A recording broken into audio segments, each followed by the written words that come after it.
reprend. Générique.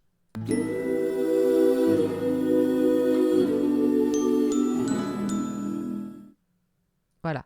Comme ça, quand je ferai la vidéo, ce sera bien coupé au bon moment et en galère à moi. Just Twilight, je sais, tu l'attendais avec impatience, Orange. Et moi, j'ai la version collector. Voilà. Parce que comme Orange me l'a survendu en me disant mais ouais, mais c'est trop bien, etc. Faut absolument que tu chroniques ce manga. Et comme ils ont sorti une version collector, je me suis dit bon bah je vais au moins prendre la version collector. La seule chose que je n'ai pas faite, c'est que je n'ai pas acheté le tome 2.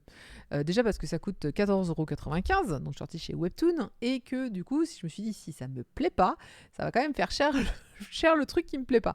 Donc j'ai quand même la version collector. Alors pour la version collector, on a donc cette jaquette alternative qui est métallisée. C'est pour ça que j'ai beaucoup de mal à vous la montrer sans me taper tous les reflets du monde. Et dedans, j'étais assez surprise. Je pensais qu'ils avaient fait que la jaquette, mais que nenni. Dedans, puisqu'il est sous blister normalement, vous avez un petit marque-page qui est assez choupi. Vous avez des petites cartes à découper. Que voilà. Alors, j'ai pas compris. Elle se découpe, hein, parce qu'il y a un. Oui, si, elle se découpe. Elle se découpe, mais je sais pas. Ça fait... Ah, ça fait comme des Polaroids en fait. Et on a une planche d'autocollant. Voilà. Histoire de. Donc, un petit. Moi, je trouve un petit collector déjà où c'est pas juste la couverture, ils ont mis des petits goodies dedans, même si. Je vous dis, quand vous l'achetez, en fait, il est sous blister et j'avais pas vu qu'il y avait des goodies, donc ça, c'était la bonne surprise. J'ai un doute sur le prix de collector, mais il me semble que c'était 16 € et des poussières, mais j'ai un tout petit doute. Donc, pour 2 € de plus, voilà, vous auriez des goodies. J'ai pris aussi la version collector. Manquait un autocollant du repas. Ah oui, oui. Des nouilles. C'est vrai que ça aurait été chouette. De quoi ça parle Just Twilight? Alors, Just Twilight, c'est l'histoire de la jeune fille. Alors, de nos deux héros quand même. T'as adoré la première partie, un peu déçu par la deuxième. Ah bah moi j'ai acheté que la première, donc du coup. C'est écrit sur le manga le prix? Ah ouais, 16,95. T'as raison. Bravo. Nos deux héros, il s'agit, alors je vais écorcher les noms et je m'en excuse parce que le coréen et moi ne c'est toujours pas ça. Jun Young, c'est la jeune fille, donc c'est la meilleure élève de sa classe, littéralement. Elle ne fait que bosser. Elle est plutôt distante des autres, plutôt froide, introvertie, discute peu à peu, mais tout le monde la trouve très belle, tout le monde la trouve surtout très intelligente puisque elle est première de l'école, je crois même. Donc c'est la meilleure élève. On est très content et ça se passe bien pour elle. Et le deuxième héros, c'est Bom Jin, qui est donc ici. Et lui, c'est tout l'inverse. Lui, c'est celui qui fait que dormir en classe, c'est celui qui a une très mauvaise réputation, comme quoi il fait que se battre. Bref, ces deux-là, ils viennent de mondes complètement différents et les gens ne voient pas comme quoi ils pourraient se parler ou quoi que ce soit. Seulement, voilà, en fait, ces deux-là ont un point commun, c'est une maison abandonnée.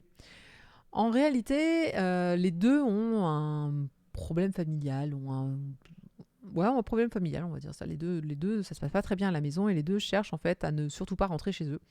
Et donc le soir, après les cours, ils vont dans une maison abandonnée qu'ils ont tous les deux trouvée par hasard en se baladant. Et cette maison, a priori, elle n'appartient pas à quelqu'un. Voilà, il n'y a personne. Donc elle s'en sert pour étudier. Et donc il y a une table, elle dit bah, c'est parfait, j'ai juste besoin d'étudier. Et elle, son truc, c'est vraiment les études. Et lui, il a juste besoin de dormir. Et donc, en général, il va dans la mezzanine, il y a une petite mezzanine au-dessus, et il dort sur le matelas. Alors, au début, ils ne se sont pas rendus compte tout de suite. Enfin, elle s'est pas rendue compte tout de suite que lui, il était là, parce que lui, il dormait sur la mezzanine. Et puis, elle est juste restée sur la table. Et puis, quelques jours plus tard, ils ont compris. Enfin, elle a compris que lui, il était en haut. Voilà. Ils se sont mis au point un truc en mode ton territoire, mon territoire. On va mettre quand même un cadenas au cas où. Et c'est comme ça que. On va les suivre un petit peu. Bon, au début, ils ne s'approchent pas ni l'un ni de l'autre. Ils se tiennent en joue un petit peu, en mode t'empiète pas sur mon histoire, je t'empiète pas sur ton histoire. D'ailleurs, ils se posent pas de questions. Pourquoi t'es là? Pourquoi t'es pas là? Vraiment, il y a rien. Par contre, on va comprendre. Donc, à un moment, les langues vont se délier. Bon, elle, clairement, sa mère, elle vit avec sa mère. Sa mère là-bas. Donc, du coup, elle dit pas que sa mère est violente. Elle dit que sa mère, elle pique des crises, en fait.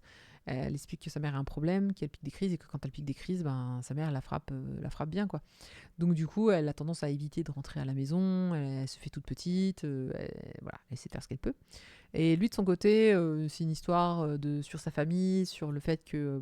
ils disent pas le mot mafia, mais tu sembles comprendre qu'il y a une histoire comme ça un petit peu violente, en tout cas un contexte un peu violent. Et ces deux-là, du coup, vont... voilà, la mère, c'est un démon de dépression, c'est ça. Et les deux vont légèrement se rapprocher. Alors, vous pouvez me dire, bon, c'est déjà pas mal. Il y a un autre personnage qui rentre en compte, c'est un autre camarade de classe qui est dans leur classe à eux deux, qui est très connu. Enfin, non, pas qui est très connu, sa mère est très connue et très riche. Lui, c'est le gentil que tout le monde adore dans l'école. L'héroïne semble s'y intéresser. Pour l'instant, en tout cas dans le premier tome, c'est un peu le... Alors lui, c'est une grosse merde, d'accord. Bah, en tout cas, pour l'instant, dans le tome 1, c'est le camarade dont elle est un peu intéressée, mais ça s'arrête là. Et lui, par contre, il semble vachement être intéressé par elle, et ça va amener quelques petits soucis. Je vois que tout le monde red flag à mort. Ok, d'accord. Vous êtes plus loin que moi. Alors, le webtoon est fini avec 69 chapitres. C'est moi qui ai calculé pour dire que ça devrait faire à peu près entre 8 et 9 tomes. À voir si ça fait plus. Donc, c'est une série plutôt courte. Vous avez l'air vachement... je vous lis là, vous avez l'air vachement intéressé quand même. C'est un truc que tout le monde a lu. Il y a Xiaoyu, tu dis, il faut attendre l'ellipse, c'est pas pour tout de suite. Ok. La seconde partie est une... Ah, d'accord. Donc, en fait, il y a deux parties dans le sens où probablement qu'à un moment, on va aller dans le futur, il y aura une ellipse de temps. Et donc, là, on les voit au lycée et à un moment, il y aura la suite. Ok. L'histoire et l'enquête sur l'entreprise, des accidents sur les chantiers. Ok. Il y a du lourd qui arrive. C'est leur histoire qui compte. C'est juste un prétexte pour illustrer leur nouvelle vie. Ok, donc en gros, c'est comment ils vont... Il y a plusieurs parties. Ok. Bah, ça, j'aime bien quand il y a plusieurs parties. Ça prouve que le scénario, il avance d'une certaine manière. Et en général, c'est un truc moteur que moi, j'apprécie, en tout cas. Alors, d'habitude, les séries webtoons coréens ont un très, très, très, très gros défaut que n'a pas ce manga. Donc déjà, je suis assez contente. Le défaut que je retrouve souvent, c'est les webtoons coréens, ils te mettent tout de suite dans l'histoire. Ils t'expliquent rien, ni les personnages, ni les contextes, rien du tout. Et t'es paumé au moins sur la première partie du bouquin. Et ensuite, ça va mieux. Alors, je parle des webtoons coréens de romance, pardon, je précise. Tous les webtoons coréens de romance que j'ai connus, ou même les dramas coréens, ont tendance à partir en live. Je sais pas si c'est une dynamique de narration qu'ils ont. C'est je te mets au cœur de l'action ou je te mets au cœur de l'histoire et ensuite je reviens sur le passé pour t'expliquer comment on en est arrivé là, qu'est-ce qui s'est passé, etc. C'est chiantissime quand ils le font, je suis perdue à chaque fois. En plus, ils font des allers-retours sans vraiment mettre en valeur ou en lumière qu'on fait des allers-retours temporels dans l'histoire. Genre, quand ils racontent un souvenir ou quand ils font un truc, en manga, en fait, t'as un truc. Si c'est un souvenir, le fond est noir. C'est classique, mais ça marche. Tu sais que si c'est fond noir, en fait, c'est un souvenir du personnage.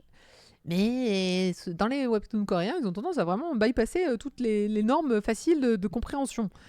Mais pas là. Là, c'est limpide, c'est clair, l'histoire avance bien, il n'y a pas de rétro-padalage de je ne comprends pas ou je ne sais quoi.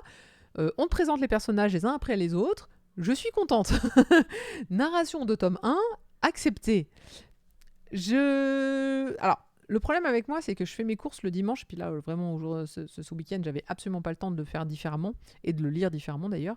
Du coup, je n'ai pas pu acheter le tome 2 à temps, puisqu'aujourd'hui c'est fermé, sinon je l'aurais fait, et j'aurais lu le tome 2 pour voir si vraiment la suite est tout aussi passionnante. En tout cas, pour l'instant, le tome 1, moi, c'est un grand oui. Les histoires qui te lâchent d'un coup au milieu, puis reviennent en arrière, genre Berserk. Mais c'est compréhensible, Berserk. J'ai eu des chapitres difficiles à lire en RER. Ah, ok. Il y a du chaud. En tout cas, il y a plus de 20 millions de lectures en France. Donc, et je sais qu'au Japon, en Corée, ça a vachement bien marché comme série. Au niveau du dessin, on est sur du classique webtoon. C'est un beau dessin. C'est pas incroyablissime. Mais je trouve que les personnages sont... comme j'ai dit, la narration, les personnages, les cases, tout s'amène à plutôt bien. J'apprécie beaucoup, j'en ai pas beaucoup parlé, mais le héros qui est justement... qui a une mauvaise réputation, bon...